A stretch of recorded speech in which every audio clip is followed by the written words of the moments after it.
Most people say they would rather be respected than liked, but most people act as if they would rather be liked than respected. I'm Rusty Gaillard, and this is Do Something Different, a leadership podcast for smart, high-achieving, ambitious, successful business people. I'm going to dive right in and give you 5 questions you can ask yourself about where you lean on the spectrum of being liked or respected. There's no right answer to this, and I encourage you to be honest as you reflect on these questions. The first question is about feedback. When you notice something about another person's performance, which are you more likely to do? Talk to them and give them direct feedback about things that they could do differently in order to be more effective, or avoid the conversation, either keeping to yourself or talking about that person behind their back with someone else. I've recorded a whole podcast on how to give effective feedback and to make a commitment to be the kind of person who gives feedback. Go listen to that episode if you want to dig more deeply on that. But that is the first question. Are you the kind of person who gives direct, pointed feedback in order to help people grow and be more successful? Or do you avoid it, either by keeping to yourself or by talking to someone else about that person? Here's a second question about assessing whether you would rather be liked or respected. When there's a conversation going on and you have a different opinion than the preponderance of the momentum behind in the room, what do? Do you keep your mouth shut and go along with what other people are saying? Or do you disagree and offer a counter opinion? This is an important one. We all have worked in big corporations where there is energy that moves people towards a certain way of thinking. Are you going to go along with that energy and be a part of that? Are you going to just fall in line? Or are you going to disagree and share an opinion? I just recorded the episode just prior to this one is about how not to be stupid at work. And there are 7 factors that make people stupid. If you haven't listened to that, go listen to it because it breaks down 7 very common situations at work that make people operate at less than their best. More likely to go along with something rather than disagree and express opinion. Go listen to that.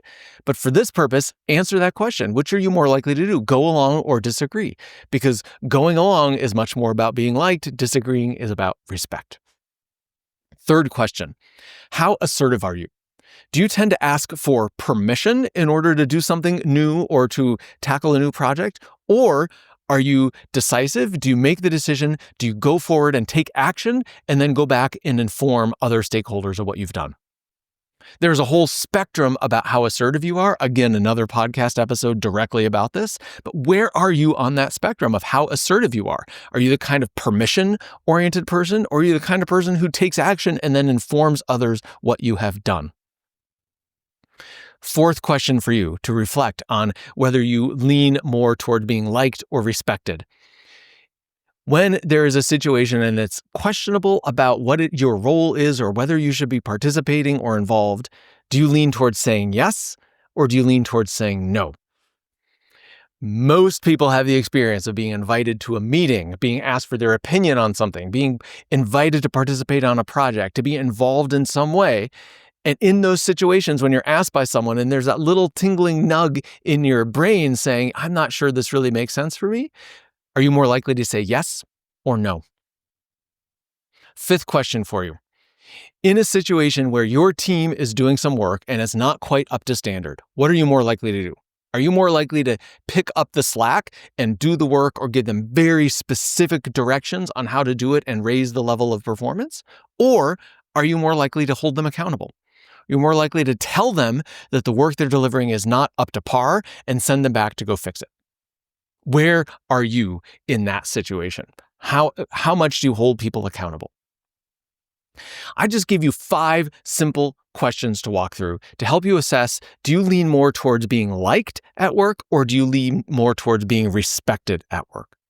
And it's not that these 2 things are mutually exclusive. You can be both liked and respected. You can certainly be assertive, hold people accountable, be direct with people, and still be kind. And I believe that is the best path forward. But most of us at work lean one way or the other, more towards my bias is towards I want to be liked versus my bias is towards I want to be respected. And I think the biggest downfall that I see in a lot of leaders is leaning towards being liked. And they believe that being assertive or disagreeing or giving feedback or saying no or holding someone accountable is going to make others not like them. And so they avoid those situations. Let's face it, humans are social beings. That is one of the reasons we are successful as a species, is because we're social, we're collaborative, we work with each other. It's why we are able to be as successful as we are as a human organism. But that bias that we have that's built into our DNA carries forward into the work environment and often makes us less effective, because in a situation that we deem to be risky because it brings conflict or disagreement to the table, most people tend to avoid it. And that is the slippery slope of going down this path of being liked rather than being respected. People earn respect by knowing how to constructively handle disagreement, conflict, accountability, saying no, being assertive. These are skills that good leaders have. If you want to improve your ability to be respected rather than liked, think about these 5 categories. Number 1, giving feedback. When you see something in another person that justifies feedback, where you can help, where you can add value, you can help them to be more effective, even when it's pointing out something they're not doing well, lean into that, give them the feedback. That's a way to earn respect. Number 2, when you have an opinion that's contrary to what others are saying, express it. Don't just keep your mouth shut and go along. Voice your opinions. Respected leaders have an opinion and they express it. Number 3, be more assertive. Don't wait for others to make decisions. Don't rely on others to make decisions. Don't depend on others' approval for your projects. Be assertive. Make a decision. Move forward. Take action and inform others. Bring them along in the process, but don't depend on them for your progress. Be more assertive. Respected leaders are assertive. Number 4, learn to say no. When somebody asks you to participate in a meeting, when somebody asks you for a deliverable, when someone asks for your help, when they invite you to participate on a project, learn to say no. Respected leaders protect their time. Be one of those people who's protective of your time and only focus on the things that really help you and the company and your team advance. Number 5, move up the ladder of accountability. When you ask someone on your team or someone else around you to deliver a work product and it does not meet expectations, get better at holding them accountable. Don't solve the problem for them. When you solve the problem for someone else, you deprive them of the opportunity to learn. Respected leaders help others grow. Holding someone accountable is a way you help others grow. Just to share a little bit of a personal story, when my dad passed away about 5 years ago, one of the things I uncovered as I was going through his things was a package of letters that he had received upon his retirement from work. He was an executive at General Mills and worked there for 35 years, I think. And as his son, I can appreciate some of the comments that came back, which was some of the people said, "You were the toughest manager I ever worked for." Other people described how angry he would get. But my dad was always fair. He always told people where they stood. He always gave them a chance to improve. He acknowledged when he was wrong, and he supported others in being successful. He was willing to take a bet on people. And he earned a huge amount of respect. I would wager, I never worked with my dad, so I can't say this for sure, but I would wager that he was not very well liked at work. But he was highly respected because of the way he approached himself, the way he approached work, but the way he handled himself, the way he interacted with other people. They knew exactly where they stood. He had very high standards and he communicated those clearly. Now, just a personal admission, as his son, that was challenging. But as a coworker, I'm sure it was incredibly challenging and yet motivating and rewarding. And I saw evidence of that in all of these letters that I saw from the people that worked with him.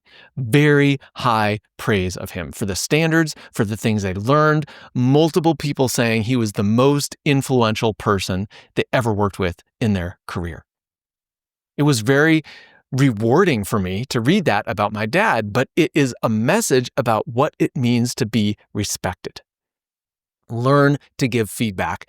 Clearly voice your opinion. Be willing to disagree with people. Be more assertive. Learn to say no. Hold people accountable. These are traits that respected leaders have.